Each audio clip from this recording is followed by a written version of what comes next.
Tonight is episode 1, where I wean myself away from writing these reviews that nobody reads. And now I'm going to start making some videos that nobody watches. I'm going to take a trip down to where they filmed the Patterson tapes. Bigfoot. That's right. Tonight, I ruin Willow Creek.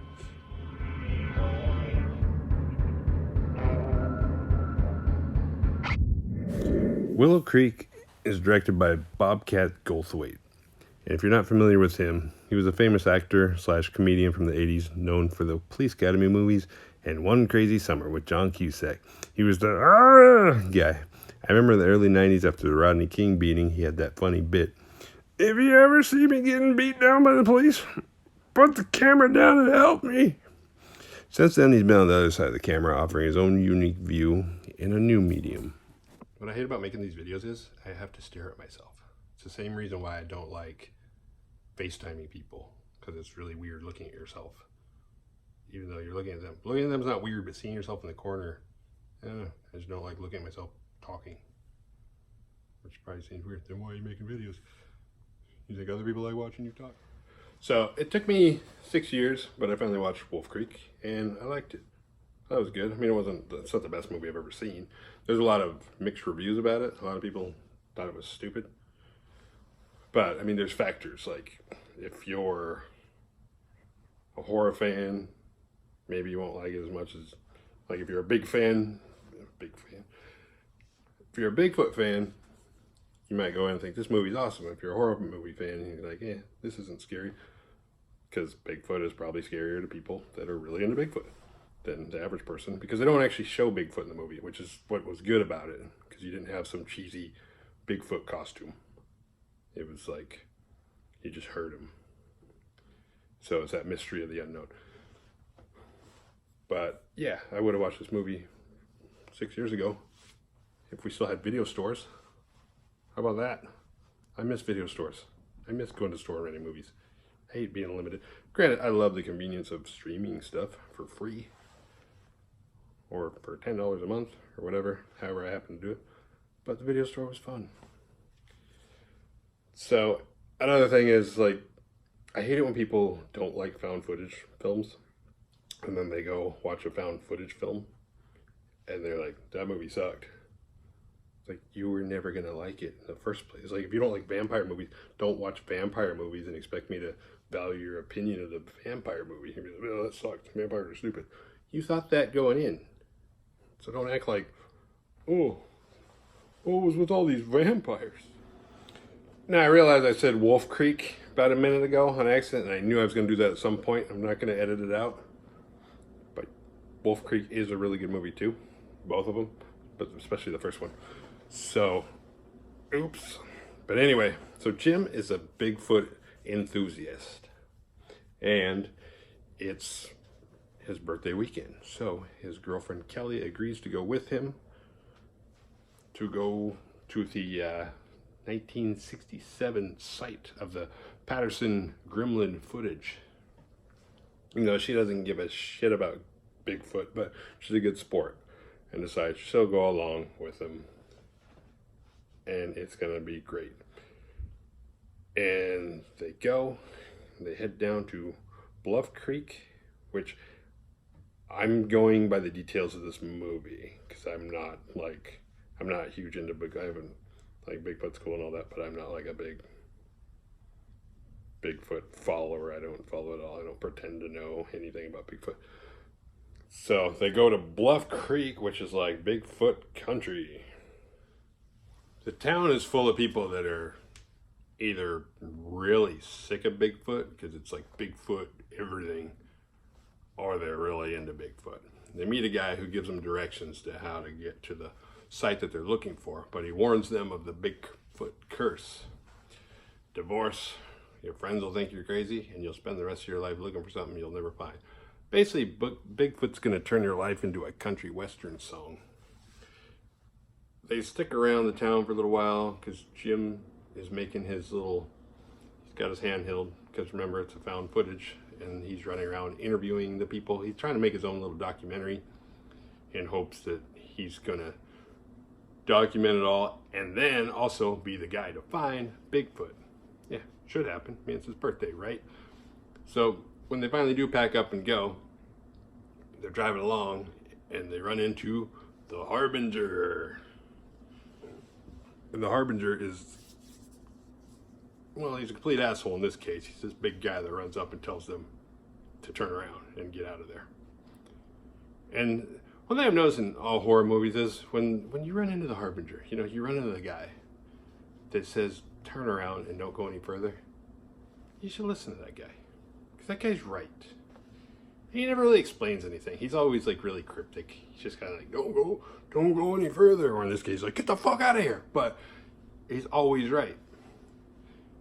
But they never listen, because if they listened, that would be a shitty movie. That would be no movie. You'd have 20 minutes in, they're like, hey, you should turn around. All right. And you drive back home, which is what you would do in real life. Or you might ask him questions like, why? What's going on out there? What don't you want me to see? Instead, it's always like, some guy's like, don't go over there. And the character's like, okay. And then they pretend not to. And then they do it anyway. And then they end up getting killed. And that's pretty much the road that we're on. Because after all, it's a horror movie. Horror movies are all about bad decisions.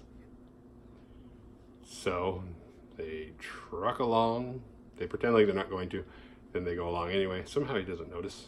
It's like, as much as he doesn't want them to go, he's pretty much like instantly convinced, like, all right, they listened. Cool. They find a place to set up camp. You know, they put their little tent up. They park like way far away. They had to park. They parked and then they had to hike like an hour because you can't just drive. You can't drive to Bigfoot, apparently. So they set up their camp. And it's kind of, I don't know, it's getting late. Eventually nightfall comes. They get in the tent. They have sex. Afterwards, Jim decides to propose to her. And sadly, especially since he was rolling film, and this is probably going to be a big part of his documentary, it was going to be like the day she said yes to his proposal. And then as a finale, after she said yes to the proposal, they were going to find Bigfoot. But instead, she says no. And it turns out, because she's like, I care about you. They've never even exchanged I love yous. They don't live together. It's like, what kind of fantasy world is Jim living in where, it's like, how does he have a girlfriend at all? It's like, I chase Bigfoot and you're a pretty girl like me. And she's not even playing, she wants to go to LA to further her career, and he hates LA, and she's going to go there regardless. So, but then again, what's up with Kelly? Like, well, Kelly, if you're not even into this dude, but you pretend to like shit that he's into, and you're going to go hunt Bigfoot and have a horrible time to make him happy, and it's kind of weird. It's like this weird separation where it's like they kind of seem like a good couple.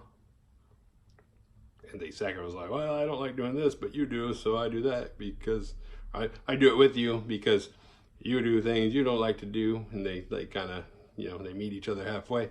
But it turns out it's like there's no end game for her. She's like, oh, I'm bailing on you no matter what. It's just, it's your birthday, so I'm going to go along. So it was kind of weird. And he's kind of like, I want to turn this camera off now. So he turns the camera off and they go to sleep. And then a couple hours later, they wake up and they hear all these weird noises. And this is the part where it's like, this is where if you have a Roku, because you can plug your headphone into that controller, that would be the best time to do it, because the sounds late at night, if you're like in your house, apartment, or wherever the hell you watch movies, that would be the time to watch that part with the headphones in and all the weird sounds and like experience the horror that they're going through. And I haven't mentioned it yet, but I am going to have spoilers in this. So if you haven't watched this and you want to, then you should turn this off now. So there's the last like 20 minutes, because this movie is a slow burner. And it takes a long time to get to where we're going. And there's noises outside. There's like weird growling noises. Like, because we don't know what Bigfoot sounds like. We've heard like people describe. It's like, I heard something outside my tent. These noises are kind of exactly what people describe, and it's kind of freaky, and you get that like that isolation of being in a tent in the middle of nowhere. It's like, especially if you're the guy, you're like, oh, I'm here just with my girlfriend. And she's like, I'm here just with my guy. But at least she's like, he's going to die first. If you're the guy, it's like you want to have other dudes bigger than you that are going to go in the battle for you. So these guys are screwed, and it goes on for a long time. Spoiler alert, nothing happens, but there's noises. But then the next day, they decide, we're getting the hell out of here. They start walking. They're hiking back to the car, and for like 6 hours they hike, which is kind of funny because it was only like an hour hike in the first place. So like after an hour of hiking, they should have been like, hey, shouldn't we be at the car by now? But no, they just keep hiking and hiking and hiking, and 6 hours later they end up back at where they originally pitched the tent, and they're like, we just spent 6 hours getting exactly right back where we started from. And then night was falling. Might have been more than 6 hours. The night was coming again, and they had to stay there again. So they put the tent back up. But on the final night, they weren't so lucky. And I'm not really sure what happened. It was like she got yanked out of the tent. Or I think she ran. He got yanked out. We just see his body. It's one of those movies where it's like the beginning shows the end scene, and you have no reference point, so you don't know you're seeing the end. And then when the end happens, it's like you forget about that scene the whole movie until the very end when they show it again. You're like, oh, that's what that was. That was Jim's laying dead with his camera. And there's this weird, like, naked fat lady who was out there the whole time. So for some reason, Bigfoot, like, collects women. I don't know any other of them, because we don't get to see. As far as I know, Kelly's still alive. Jim's dead. He's gone. But they don't, it kind of ends there, which is kind of good because it doesn't spell it all out to you. But at the same time, you're kind of like, what the hell? There's no closure. You're just like, it's the problem with found footage is like once the camera, it's a cheap way to end a movie. You can just destroy the camera and say, movie's over. You figure out the rest. So for some reason, Bigfoot collects women. And it's one of those things where it's like if you're into aliens and Bigfoot and paranormal and all that stuff, like movies always represent those things so negatively.